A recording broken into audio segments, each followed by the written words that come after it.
What's up, everybody? This is Jose Otero for IGN, and I am joined by a very special guest commentator. Please introduce yourself. I'm Brendan Traver. You might have seen me in other commentaries and the silent chatter Nintendo video chat, and we're playing Pikmin today. Yes, Pikmin 3 has been in the office for about a week, and Brendan and I decided to get together to quickly show you some of the multitasking possibilities and features in Pikmin 3, new to Pikmin 3 for the most part, because you have the Gamepad, which functions as a separate map that you could use while playing. So we're going to start. I see you're offloading Pikmin. I love, by the way, that you just have one onion to start. Yeah, this kind of shows like the evolution of Pikmin in general, how they can all, migrate into one giant onion. So we have the red, the yellows, and what is this guy here? Attack. Flint beetle. Consume, kill. Wow, that was quick. Look, wow, it's like a little treasure trove beetle here. You've hit a gold mine right at the start. Certainly got a gold mine there. Okay. And the nectar that increases the flower potential. Yeah, so the evolution of Pikmin in being smart enough to say, okay, well, we don't need 3, 4, 5 different, one onion per Pikmin. Let's just have them all in the same shape. And even just going to pluck your Pikmin, if you have other captains around, they'll also help pluck the Pikmin, so you can go 3 times as fast.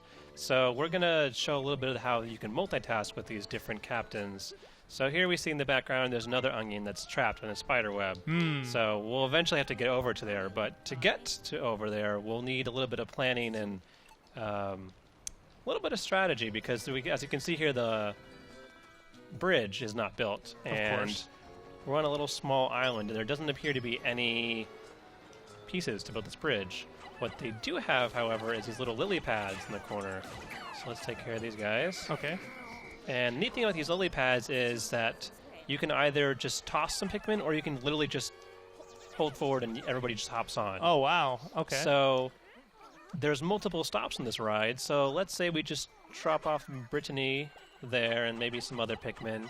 All right. And some rock to break that crystal. And now we'll keep going. I noticed the lily pad slows down there, too, which is great. It gives you a nice enough thing. time. And then here's back where we started. So let's drop off Charlie and some red Pikmin. Why not? And maybe too far now. And then Alf will go all the way to the end here. And it looks like we jump off automatically. Wow. So now by pressing the minus button, we can switch between our captains. And this sets a new little multitasking feature where we can now, while we're breaking stuff over here, we can then switch back to Charlie, who's over here with the red Pikmin, and he's got an enemy to fight. So yeah, who's weak from behind, so it helps to get around we'll try and get behind him. The flighty joust Flighty mite. joust mite. Yeah, I had that's not his noticed jousting his stick. name before. Oh, there we go. And okay. Get out of the way. Now, another really cool thing, which we're eventually going to get to, is how the gamepad works in the middle of all this multitasking, which is really cool, actually. But first, we're going to have to get rid of this joust mite, which is... I just got a couple here. Man. He just Sorry, got guys. 2 Pikmin. Yeah. Up, and now he's taken to the air, and he's stabbing down. Oh, that is terrible. Okay. What's his sort of, outside of his rear being his weakness, does he have any other weaknesses that you've noticed? Maybe Pikmin types? Well, he is flying in the air, and we are trying right now to find that pink onion, which I believe houses some flying Pikmin. Okay. And they'll actually be pretty useful against air enemies. So let's say that we wanted to get Alf with his Pikmin over here. Switch over to Alf, and now the gamepad, as you know, has the mini-map on it. And by just tapping the gamepad, we have now a top-down view. I don't want to play with the gamepad, though. Yeah, you got to be careful not to press any buttons. Yeah, if you press any buttons, it goes to gamepad-only mode. So by sliding around the gamepad, you can see a top-down view of everything that you've uncovered so far. There's still, fog of war that's obscuring parts that you haven't found yet. Yep. But you also see in the gamepad, as you hover around, little arrow marks that show a path that the current captain can take to that route.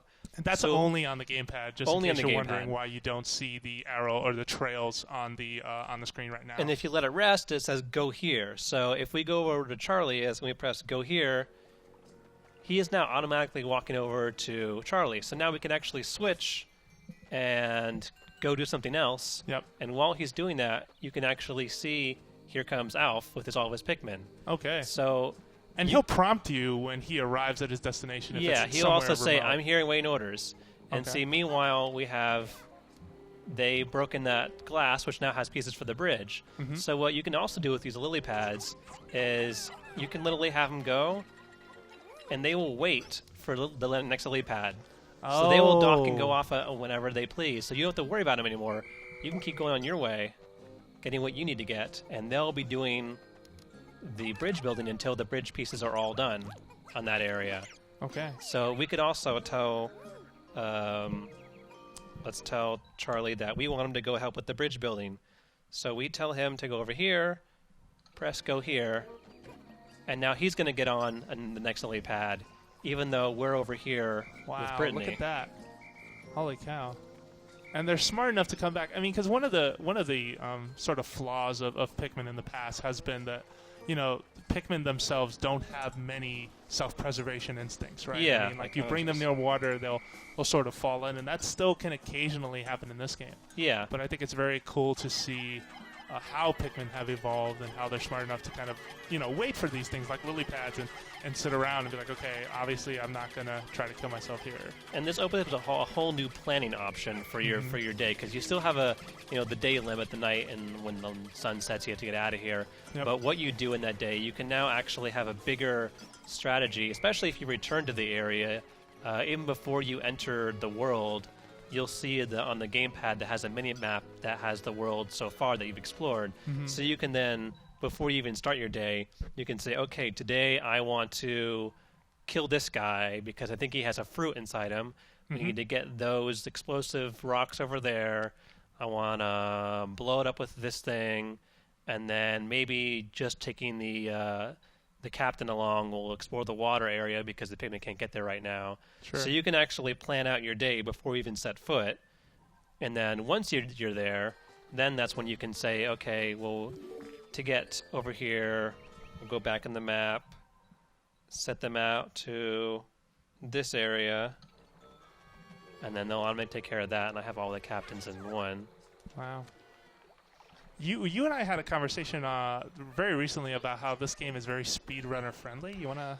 Yeah. So I, have been playing this game for a little bit, and I noticed that there isn't the 30-day time limit that the original had, but there is a time limit of sorts. The fruit that you're collecting is your lifeblood. You're collecting it for yourself as well as for the people that they're trying to save back in their home planet.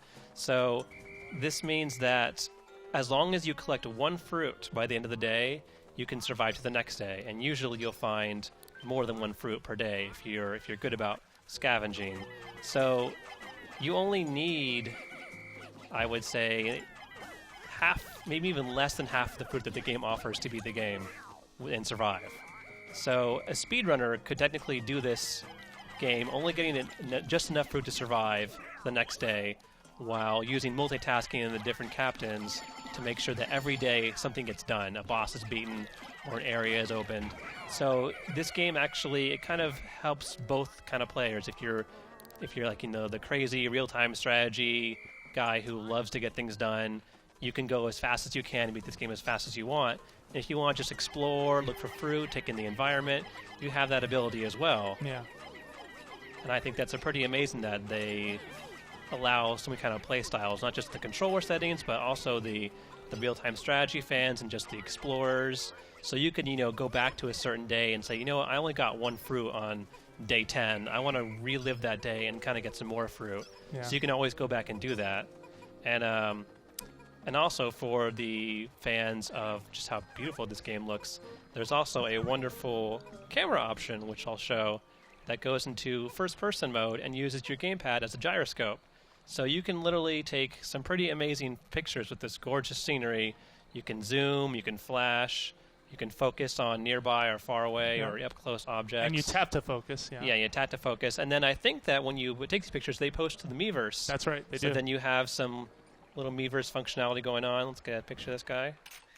Oh, yeah, nice shot. So yeah, we don't have the knife We're right not now. on Wi-Fi right now. But yeah, this would go up to your Miiverse. I think also the world map page will host Yeah. different things. But we're playing on like 720p, I think, and the game looks beautiful just in 720p. So imagine you get to 1080. Come on, Pikmin. Oh, wow.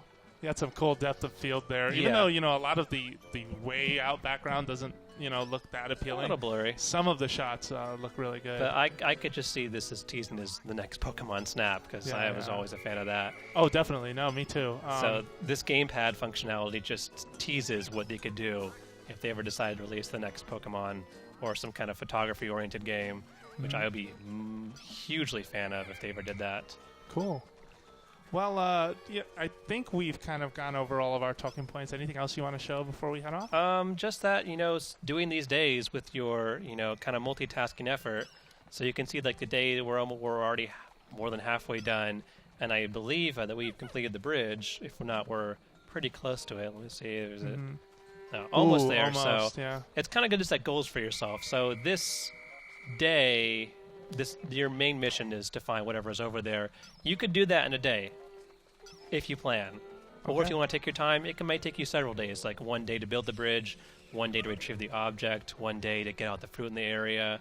So there's so many ways to play this game, and I think every way has its own unique appeal to it. Excellent. All right. And we're playing excuse me.